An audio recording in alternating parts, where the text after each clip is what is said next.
Olá, tudo bem?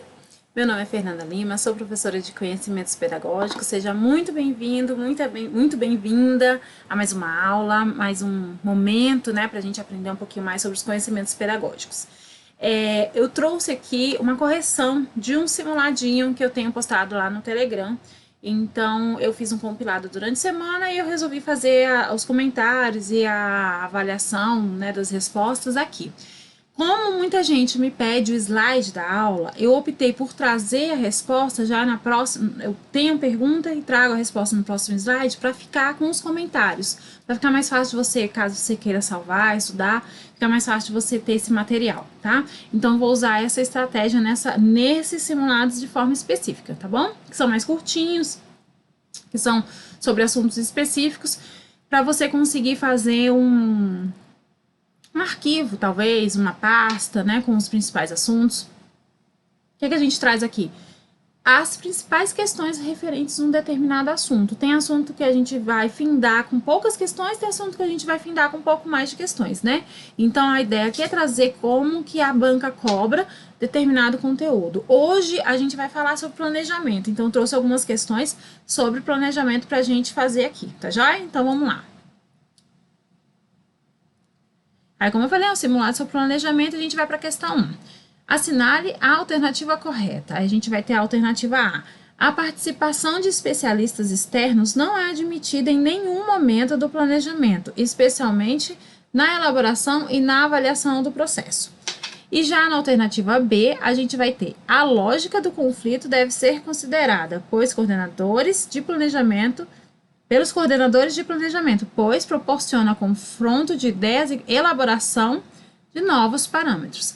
Aqui a resposta certa vai ser a letra B, né? A gente sabe que a lógica do conflito, a gente vai ver que, vimos aqui no planejamento, a reflexão e a colaboração de todos pode gerar conflitos que darão ideias para novas experiências e opiniões e poderão traçar novos planos, mudando assim a realidade existente.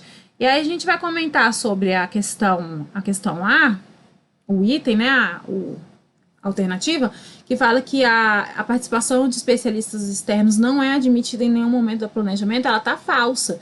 Em algum momento do planejamento pode ser admitida a participação de especialistas externos se eles agregarem valor àquele momento, se o que eles trouxerem de bagagem for útil para o que eles estão vivenciando. Então, a questão está falsa. Já em contrapartida, o conflito e o confronto de ideias, desde que saudável e respeitoso, ele é completamente normal, né, nesse tipo de debate. Quando a gente vai fazer algum documento, alguma situação em que envolve as opiniões, é importante que a gente colha as opiniões. Nós somos pessoas diferentes, então a gente vai ter opiniões completamente diferentes. Aí, então, nesse caso, no que se refere ao planejamento, ao ato de planejar, essa junção de ideias não necessariamente vão ser ideias uniformes, a gente vai ter ideias muito mistas e pode trazer, né, esse conflito, mas é um conflito, é interessante que você entenda o conflito no sentido ético da palavra,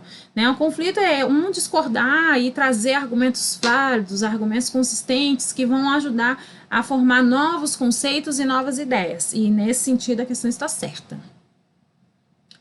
E aí a gente vai trazer a próxima questão. Aqui a gente já teve a resposta, né? A gente vai trazer a segunda questão. Acerca do plano de aula, assinale a alternativa correta. Então, a gente vai procurar aqui que está certa, né? O plano de ensino pode perfeitamente substituir o plano de aula. A gente sabe que não, né? O plano de ensino é uma coisa, o plano de aula é outra coisa. Ainda sobre o plano de aula, né? Que é o que está perguntando. É um documento utilizado pelo professor para elaborar o seu dia letivo, abordando o que ele pensa fazer, como fazer, quando fazer e com o que fazer. A questão está certa, assim, é um conceito bem clássico do que é um plano de aula, né? É realmente um documento que o professor vai utilizar para elaborar seu plano, para organizar seu dia, suas tarefas do dia, se organizar, pensar como vai fazer. Mas vamos continuar. Para existir plano de aula, não é necessária a existência de plano de ensino. Na verdade, isso é falso, né? O plano de ensino ele é maior, ele é mais amplo, depois vem o plano de aula. Ainda sobre o plano de ensino, a alternativa D. É um documento que apresenta todo o conteúdo a ser trabalhado em diversas unidades de ensino. Nesse caso, a gente vai ter outro conceito, vai ter o conceito de plano de ensino, né, nessa letra D.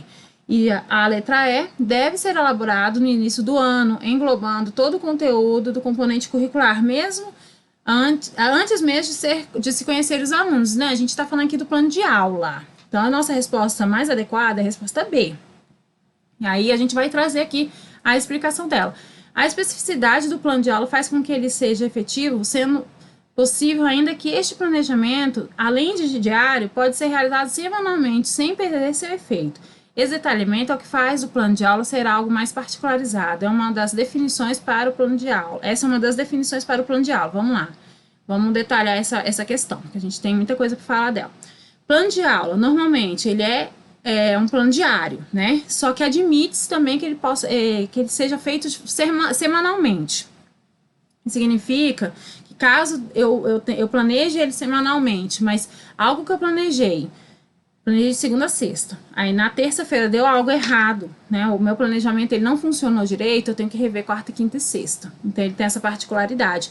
É possível na prova perguntar se você pode fazer um plano de aula semanal? É possível, é admitido. Libânio, ele ainda fala algumas coisas sobre isso. Agora é importante a gente salientar que a gente precisa saber que plano é algo que a gente está vislumbrando uma possibilidade. Então, a gente tem que estar sempre atento a possíveis mudanças. As demais questões, como eu falei enquanto eu estava lendo, muitas delas estavam se referindo mais ao plano de ensino mesmo, ao plano de unidade didática, né, que são outras categorias do plano. Mas plano de aula, ele é diário e ele vai trazer realmente essa organização do professor, das suas atividades diárias. Então, normalmente a gente faz o plano de aula cada dia, assim, né, da aula de amanhã eu planejo hoje, assim sucessivamente, mas é possível a gente planejar a semana inteira também, desde que a gente se organize e que a gente vá revisando à medida, né, da nossa necessidade. Mas a resposta é a letra B, tá? E aí a gente vai ter mais uma questão.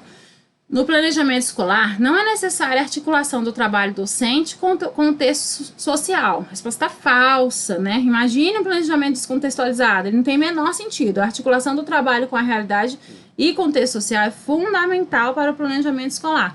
É uma questão que ela é atual, é uma questão que vai trazer uma reflexão para além, né, da educação tradicional, em que o plano de aula era um pouco mais engessado, porque o professor era detentor do conhecimento e talvez esse contexto social ele não fosse tão importante, né, dentro dessa perspectiva.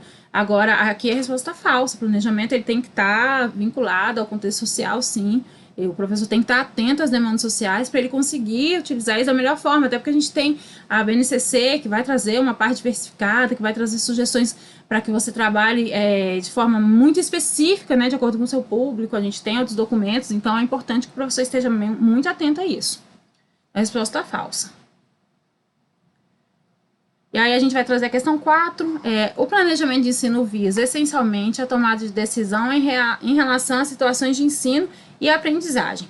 Por isso, não é necessário determinar diferenças conceituais entre planos, projetos e programas. Gente, essa questão também está falsa. A gente tem que ter muito cuidado com relação a isso, porque cada um deles tem uma função, né? A gente tem que estar atento ao que se deve atender ao planejamento de ensino, assim como podemos delegar funções. O plano é diferente de um projeto, que também é diferente de um programa. Cada um vai trazer as suas visões, seus objetivos, as suas particularidades. Então, colocar tudo assim num balde, só falar que é a mesma coisa, torna a questão incorreta.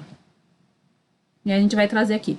As ações específicas do nível estratégico são ações de curto prazo, e as do tático, de longo prazo. Aí a gente vai trazer aqui uma questão que cai bastante em prova e ela tá falsa, porque o nível estratégico, ele traz o longo prazo. Já o nível tático, ele vai trazer um médio prazo. E aqui na questão, o que ele fala? O tático traz um longo prazo, enquanto o estratégico traz curto prazo. Observem que é uma coisa de a gente entender bastante o sentido do que o planejamento estratégico tem como características, né? E aí, gente, a gente encerra, né, essa partezinha dessa aula. A gente trouxe essas questões sobre planejamento. Se você tiver alguma dificuldade sobre planejamento estratégico, nível tático, E todos esses desdobramentos a respeito dessa última questão, eu tenho um vídeo aqui que fala exatamente sobre tipos de planejamento, estilos, e aí vai explicar de uma forma um pouco mais detalhada do que eu fiz aqui agora, que a ideia aqui é corrigir só a questão mesmo. Pessoal, eu agradeço demais, eu espero que você tenha gostado. Eu gostaria de saber se vocês querem mais questões, mais mini aulas nesse formatinho assim de resolução. Se você tem algum tema específico, se você ainda não se inscreveu, se inscreva, é muito, muito importante pra gente fazer o canal crescer. E também, se você não tiver curtido, por favor, curta, eu vou ficar muito feliz se você comentar. Então, um beijo, fiquem com Deus, até a próxima aula. Tchau, tchau.